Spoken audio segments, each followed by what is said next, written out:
Assalamualaikum warahmatullahi wabarakatuh. Waalaikumsalam warahmatullahi wabarakatuh. Selamat siang teman-teman. Semoga teman-teman dalam keadaan sehat. Terima kasih sudah hadir tepat waktu di ruang kelas ini. Meskipun siang hari ini hujan cukup deras di luar, tapi antusiasme teman-teman untuk mengikuti perkuliahan pada siang hari ini saya beri apresiasi. Baik, sebelum kita mulai perkuliahan pada siang hari ini, mari kita berdoa terlebih dahulu agar Tuhan memberikan kelancaran pada perkuliahan siang hari ini. Berdoa, saya persilakan. Cukup? Baik, seperti yang sudah saya sampaikan minggu lalu, bahwa hari ini kita akan belajar mengenai kalimat efektif. Oke, sebelum nanti teman-teman akan belajar mengenai kalimat efektif, tujuan perkuliahan pada hari ini yang pertama, setelah teman-teman mengikuti perkuliahan pada hari ini, diharapkan teman-teman satu, dapat menghayati pentingnya penggunaan kalimat efektif. Kemudian tujuan perkuliahan yang kedua adalah setelah nanti teman-teman berdiskusi mengenai apa itu kalimat efektif, kemudian syarat-syarat kalimat efektif, teman-teman diharapkan mampu untuk menganalisis penggunaan kalimat efektif. Kemudian tujuan perkuliahan yang terakhir atau yang ketiga adalah teman-teman mampu menerapkan penggunaan kalimat efektif untuk berkomunikasi sehari-hari, terutama dalam lingkup akademik. Ini adalah tujuan perkuliahan pada hari ini. Berikutnya, sebelum kita sampai kepada definisi, saya akan membagi teman-teman ke dalam beberapa kelompok yang heterogen ya. Jadi nanti silakan berhitung saja. Silakan. 1, 2, 3, 1, 2, 1, 3, 1, 2, 3. Oke, baik, silakan teman-teman bisa mengelompok berdasarkan tadi ya nomor yang sudah diperoleh. Teman-teman mendengarkan kalimat berikut ini. Kepada pembicara, waktu dan tempat kami persilakan. Pernah sebelumnya? Oke, kemudian jangan lewat jalan Solo pada pagi hari karena jalannya macet. Ya, dari kalimat-kalimat yang tadi saya ucapkan, ada yang aneh tidak teman-teman? Tidak ya, oke, nggak apa-apa. Karena teman-teman belum belajar mengenai kalimat efektif. Nanti kita akan ulas bersama apa yang salah dari kalimat-kalimat yang baru saja saya ucapkan. Oke, ini sudah dibentuk tim, ada berapa kelompok? 1, 2, 3, 4. Silahkan tentukan siapa yang akan jadi ketua kelompok atau ketua tim. Ayo silakan ketua kelompok ke depan untuk mengambil, untuk saya beri ini.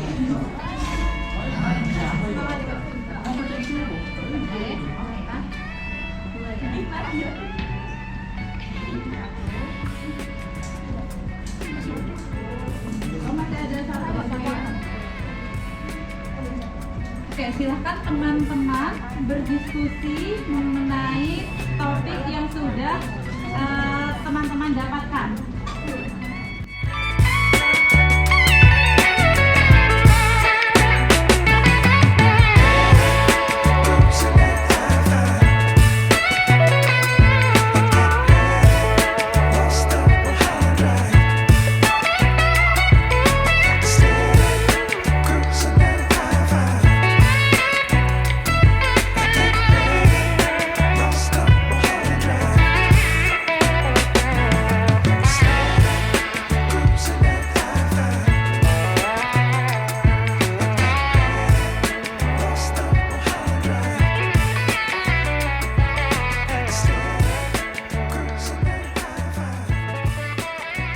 Sudah selesai diskusinya? Sudah? Oke ya, kalau sudah silahkan teman-teman memposisikan duduk yang baik menghadap ke depan, tapi tetap masih dalam satu kelompoknya ya. Konsep kalimat efektif. Oke, kelompoknya Mbak Aleta. Oke, bisa ke depan, silakan. Terkait dengan definisi kalimat efektif menurut kelompoknya Mbak Aleta bagaimana? Hasil dari diskusi kelompok 1, kalimat efektif Definisinya adalah kalimat yang dapat mengungkapkan gagasan sesuai dengan yang diharapkan oleh si penulis.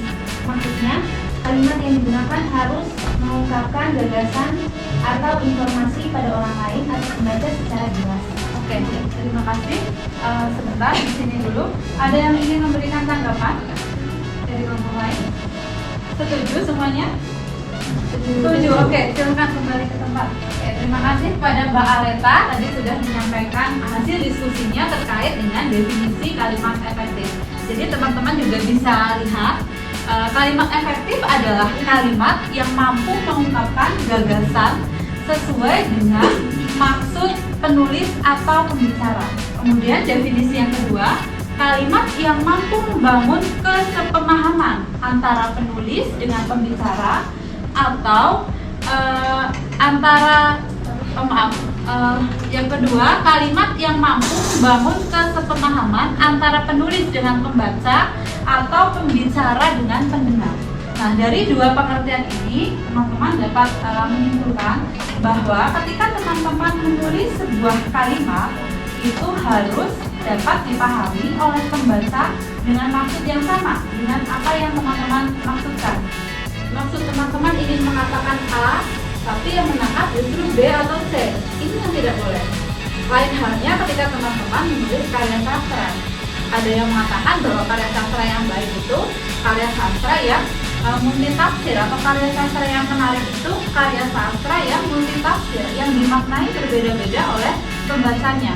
Ketika sebuah karya sastra dimaknai secara tunggal, akan menjadi cerita yang menjemukan atau membosankan. Jadi berbeda konsepnya dengan tulisan ilmiah. Nah, jadi ketika nanti teman-teman belajar mengenai kalimat efektif, saya harapkan dalam penulisan karya ilmiah teman-teman nanti sudah tidak mengalami kesulitan. Oke, terima kasih Mbak Aleta. Kemudian yang berikutnya, kriteria kalimat efektif ya. Ada beberapa kriteria kalimat efektif. Ada kehematan, kesejajaran, kelogisan, kecermatan, kejelasan atau kesepadanan. Nah, tadi saya sudah membagi teman-teman beberapa topik. Silahkan yang dapat materi mengenai kehematan ke depan. Tidak apa-apa, nanti kan kita akan diskusi bersama.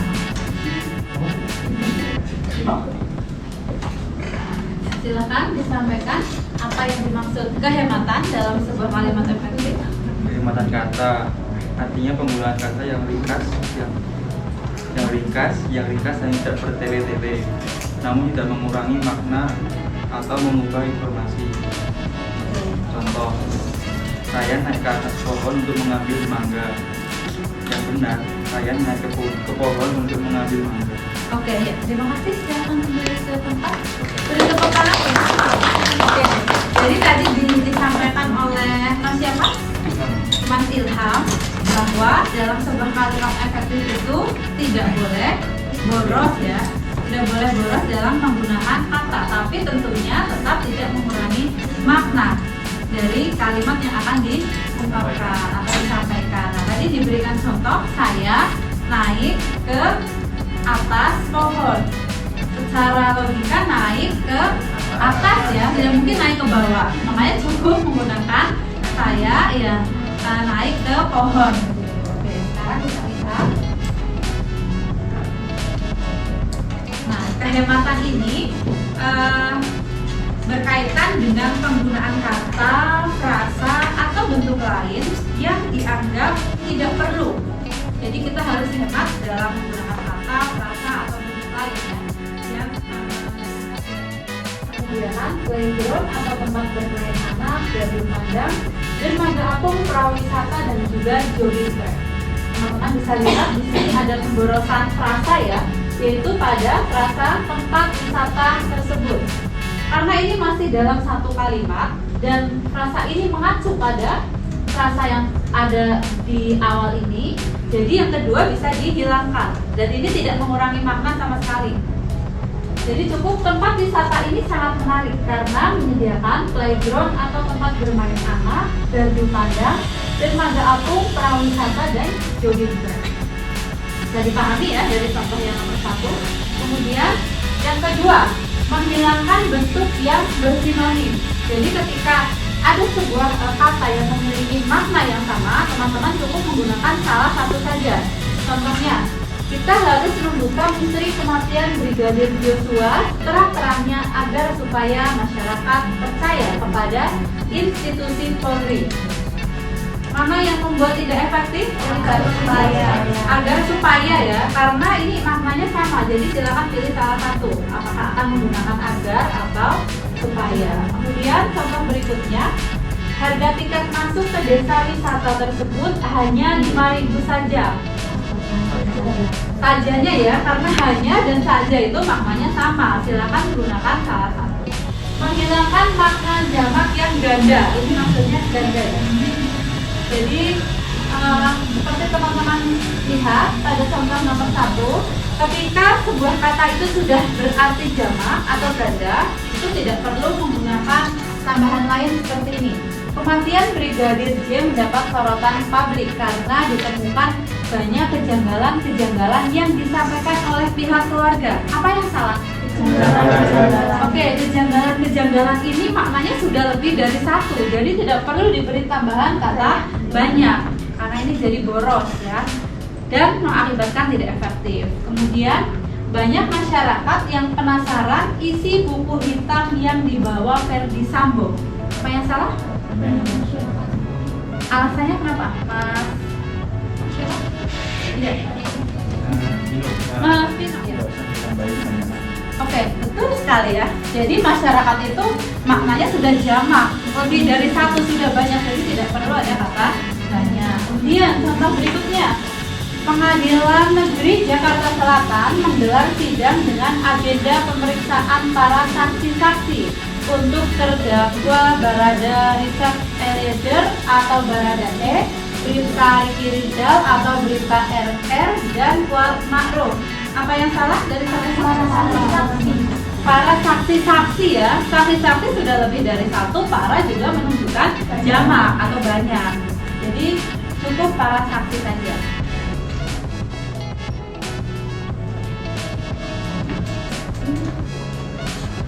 Pengertian kesejajaran yaitu kalimat efektif harus mengandung kesejajaran antara gagasan yang diungkapkan dan bentuk bahasa sebagai sarana pengungkapnya.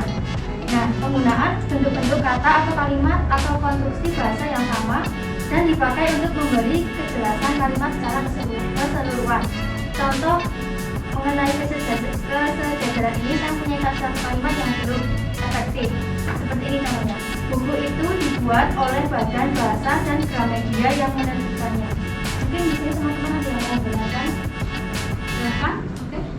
Harusnya yang disebutkan tuh diterbitkan oleh Gramedia, bukan Gramedia yang menerbitkan. Oke, karena kata sebelumnya apa? Diterbitkan juga. Gramedia Menerbitkan. Gramedia yang menerbitkan.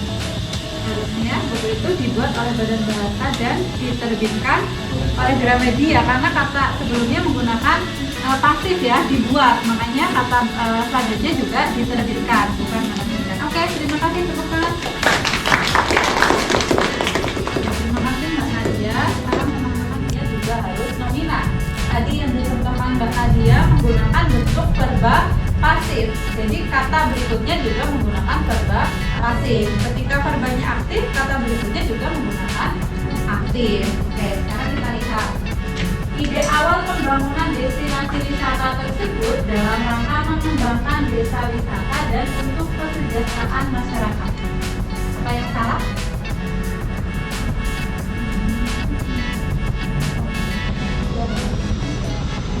Apa? Harusnya pengembangan atau ini diganti dengan mengembangkan desa wisata dan mensejahterakan masyarakat ya, jadi agar sama. Kemudian hidup sehat dapat dilakukan dengan mengonsumsi makanan sehat dan pengelolaan stres dengan baik. Apa yang salah? Harusnya mengelola ya, mengelola stres dengan baik, karena ini nomina, ini verba, jadi tidak imbang atau tidak sama, jadi harus disejajarkan. Kemudian yang berikutnya kelogisan, silakan yang dapat bagian topik kelogisan. Oke.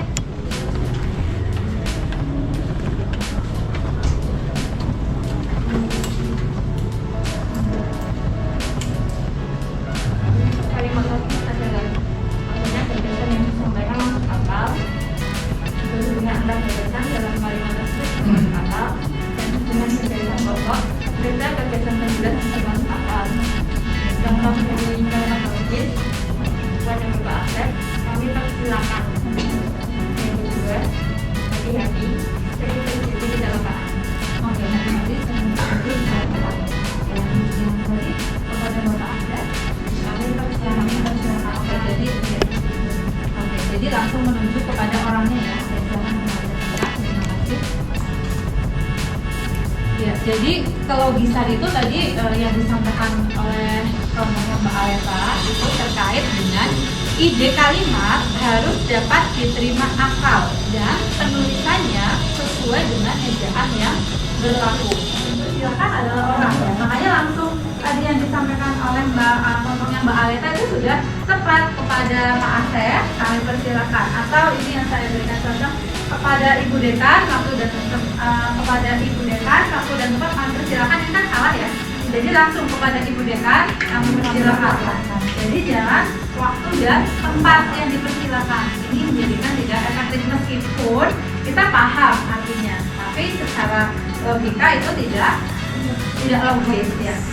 Kemudian untuk mempersingkat waktu, kami persilakan kepada pemateri untuk menyampaikan paparannya. Apa yang salah? Iya, mempersingkat waktu. Alasannya kenapa? Waktu tidak bisa disingkat ya, atau tidak bisa dipercepat.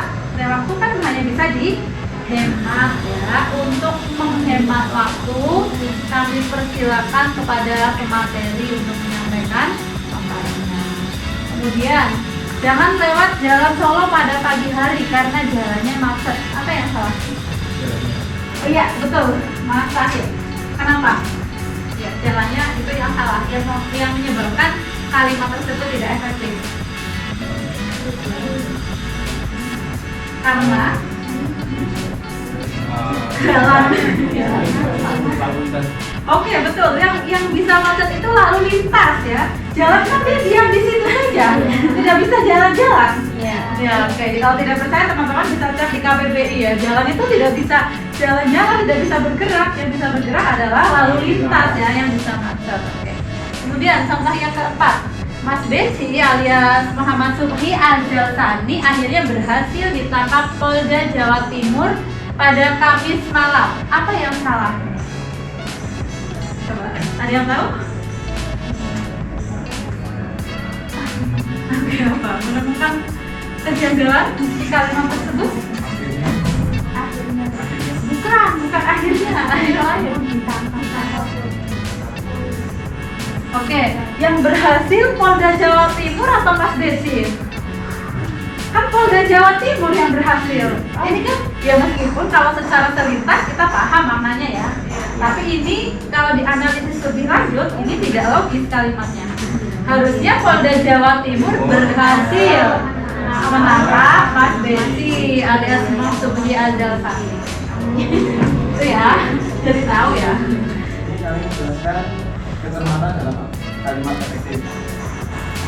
Kalimat efektif dimaksud sebagai kalimat yang tidak menimbulkan pengertian ganda dan tepat dalam pilihan kata. Contoh kalimat efektifnya, siswa sekolah terkenal itu menjadi juara pertama. Kemudian yang tidak efektif, siswa sekolah yang terkenal itu menjadi juara pertama. Tidak efektifnya karena menimbulkan dua tafsiran, siswa yang terkenal atau siswa dari sekolah terkenal itu. Bisa dipahami ya? Oke, silakan Mas Timo kembali. Terima kasih. Ya, beri tepuk tangan. Oke, teman-teman bisa sekali. Jadi, sebuah kalimat itu tidak boleh menimbulkan makna yang ambigu atau ada yang mengatakan juga taksa ya. Ketaksaan itu tidak boleh dalam sebuah kalimat. Ketika sebuah kalimat mengandung ambiguitas atau ketaksaan, artinya kalimat tersebut belum memenuhi sebagai sebuah kalimat yang efektif. Oke. Teman-teman bisa lihat contoh berikut ini. Pixal adalah produk pembersih lantai baru. Ini bisa berapa makna dari kalimat ini? Dua ya, apa saja? Pixal atau produk lantai baru. Oke, jadi apakah pixalnya yang dikatakan sebagai produk baru atau lantainya yang baru? Iya. Kita lihat, pixal adalah produk baru pembersih lantai. Nah, ini kan hanya satu makna ya. Kemudian yang kedua, anak laki-laki dokter yang ramah itu terkenal memiliki segudang prestasi. Apa yang salah dengan kalimat ini? Anak laki-laki dokter yang ramah itu terkenal memiliki segudang prestasi. Jadi yang ramah itu anak laki-laki dokternya atau dokternya yang ramah? Nah, kita lihat sebelumnya. Anak laki-laki yang memiliki segudang prestasi itu merupakan anak dokter yang ramah. Sampai di sini masih bisa dipahami ya?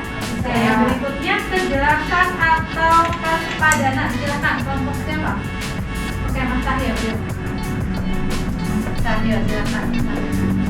Dengan menunjukkan kejelasan atau kepadanan.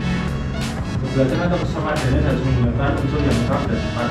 Maksudnya kalimat yang menggunakan kata-kata yang paling tepat dan tidak memiliki kata-kata yang tidak biasa.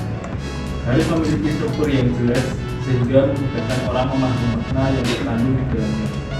Adapun struktur yang terdapat dalam kejelasan atau kesepadanan merupakan penempatan SPOK dan penggunaan kata penghubung atas kondisi kalimat masing-masing. Ini kami telah membuat satu contoh kalimat yang tidak efektif. Mungkin dari teman-teman nanti mungkin ada yang bisa membenarkan. Berdasarkan analisis kapasitas produksi yang telah dilakukan, dapat diketahui bahwa dalam menjalankan promosi memiliki pengaruh terhadap penjualan. Mungkin teman-teman ada yang bisa membenarkan atau ini. Berdasarkan analisis kapasitas produksi yang telah dilakukan, dapat diketahui bahwa dalam menjalankan promosi memiliki pengaruh terhadap penjualan. Oke, apa yang salah dengan kalimat itu, teman-teman? Kira-kira? Dalam menjalankan. Bagaimana, Mas Cahyo? Ya. Harusnya yang tepat. Langsung aja, nggak usah pakai dalam menjalankan. Jadi langsung dapat diketahui bahwa promosi memiliki pengaruh terhadap penjualan. Oke. Kalau yang tidak efektif tadi Iya. itu dapat dilakukan bahwa dalam menjalankan promosi memiliki pengaruh terhadap penjualan. Subjeknya mana kalau sebenarnya?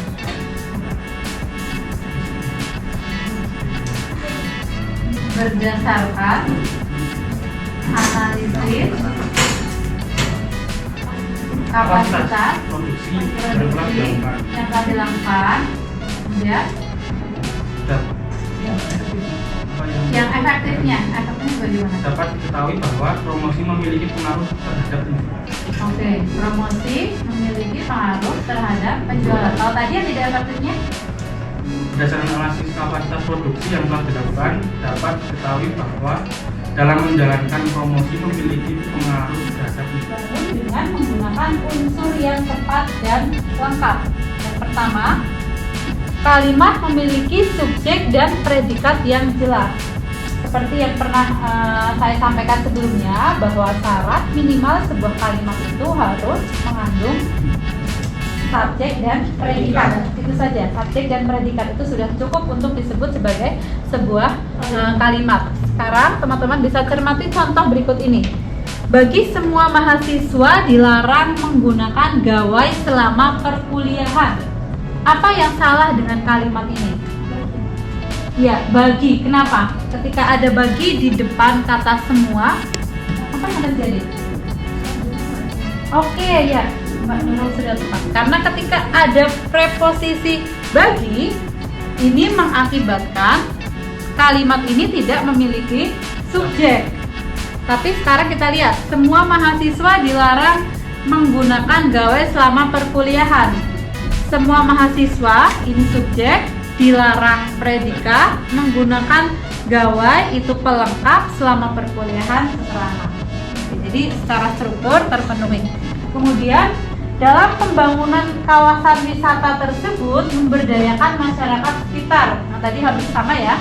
Ketika ada kata dalam, ini jadi tidak memiliki subjek, karena dalam pembangunan kawasan wisata tersebut memberdayakan masyarakat sekitar, ini klausa maksudnya.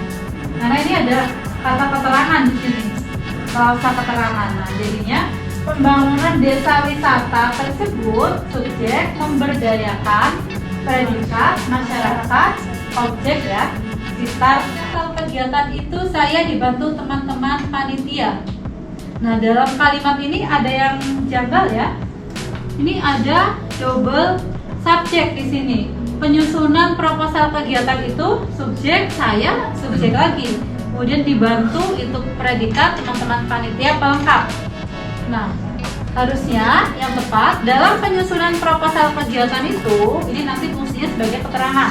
Kemudian saya, subjek, dibantu predikat dan teman panitia pelengkap. Ya, karena hanya kata kerja aktif saja yang diuji.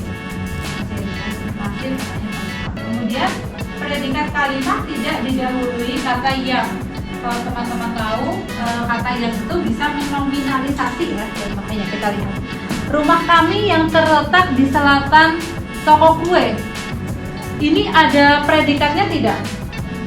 Jadi meskipun sepanjang ini seperti kalau sekilas seperti ada predikatnya ya. Tapi karena adanya kata yang sebelum kata terletak, ini menjadikan ini bukan merupakan predikat. Agar menjadi sebuah kalimat, diubahlah seperti ini. Rumah kami terletak di selatan toko kue. Rumah kami ini adalah subjek, terletak itu predikat. Kemudian di selatan toko kue keterangan. Yang berikutnya sudah semua ya, 5 kriteria sudah kita lihat. Ini ada evaluasi atau latihan yang teman-teman bisa kerjakan. Silakan keluarkan alat tulis teman-teman untuk mengerjakan ini. Nanti kalau sudah selesai bisa dikumpulkan melalui ketua kelas. Silakan. Ibu mau tanya, Ya. ini per kelompok atau sendiri-sendiri? Oke, ini individu ya. Ini tugas dikerjakan secara individu. Silakan teman-teman ditulis identitas lengkapnya. Kemudian kalau sudah selesai bisa dikumpulkan melalui ketua kelas. Baik, teman-teman tadi sudah mengerjakan evaluasi, sudah dikumpulkan melalui Mas Cahyo sebagai ketua kelas. Apakah ada pertanyaan terkait dengan kalimat efektif? Belum. Oke, semoga teman-teman semua sudah bisa memahami kalimat efektif yang tadi sudah kita diskusikan. Saya akhiri perkuliahan pada sore hari ini. Akhirul kalam, billahi taufiq wal hidayah. Wassalamualaikum warahmatullahi wabarakatuh.